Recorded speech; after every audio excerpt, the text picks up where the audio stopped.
Bien, donc je suis Denis Couvet, je suis professeur au Muséum à l'École Polytechnique dans le domaine de l'écologie et je dirige un laboratoire qui s'occupe de gestion de la biodiversité et nous développons particulièrement les observatoires, les indicateurs et les scénarios de biodiversité.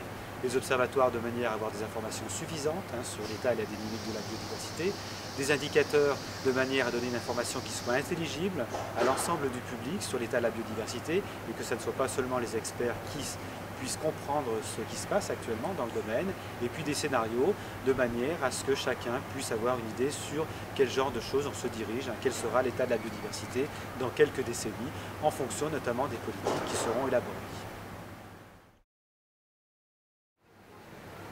Pouvez-vous nous dire quelles incidences a le réchauffement global sur les animaux? Donc les effets des changements climatiques sur la faune, eh bien, ils sont de deux ordres. Le premier type d'observation que l'on fait, le plus évident, ce sont les changements de ce que l'on appelle la phénologie. Donc la phénologie, ce sont les grands événements du cycle de vie et notamment la reproduction. Et on constate que cette reproduction, eh bien, elle se produit de plus en plus tôt au printemps dans les pays tempérés. On observe que les plantes fleurissent plus tôt, que les insectes émergent plus tôt et que les oiseaux pondent plus tôt.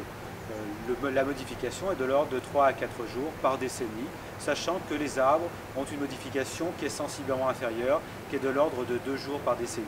Ce qui pose un certain nombre de problèmes parce que en fait, les espèces sont reliées entre elles par ce qu'on appelle des relations trophiques, c'est-à-dire que les insectes consomment les plantes, qui eux-mêmes sont consommés par les oiseaux, et que du coup, eh bien, si chacun ne se décale pas de la même manière, eh bien, les oiseaux, par exemple, auront du mal à se nourrir s'ils ne trouvent pas les insectes à la date où leurs oisillons émergent de leurs œufs. Alors, l'autre type de modification que l'on observe, eh bien, ce sont les changements dans l'aire de distribution. Alors, l'aire de distribution, de quoi s'agit-il?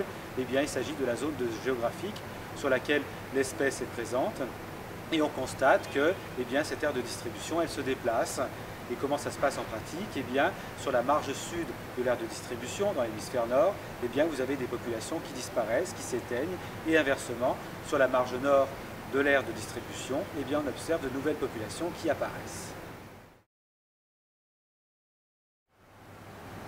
On a parlé de migration de population due au réchauffement climatique dans le futur.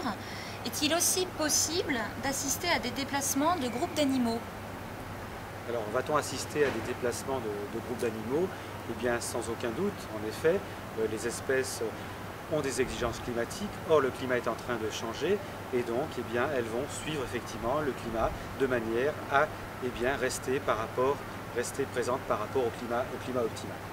Ce qui veut dire qu'on attend des déplacements, par exemple, vers le nord, en ce qui concerne l'hémisphère nord. Alors ces déplacements, eh bien, est-ce qu'on les constate? Oui, effectivement. Si le Muséum a développé un observatoire national des oiseaux, coordonnant les travaux d'un millier d'ornithologues, à peu près avec 10 000 points d'observation depuis 20 ans, et ce que l'on constate sur ces 20 dernières années, eh bien, c'est qu'en gros, les oiseaux se sont déplacés à peu près de 100 km. Alors 100 km, c'est considérable, mais lorsqu'on essaye maintenant d'inférer de combien ils auraient dû se déplacer étant donné les changements climatiques, eh bien ce déplacement aurait dû être de l'ordre de 200 km.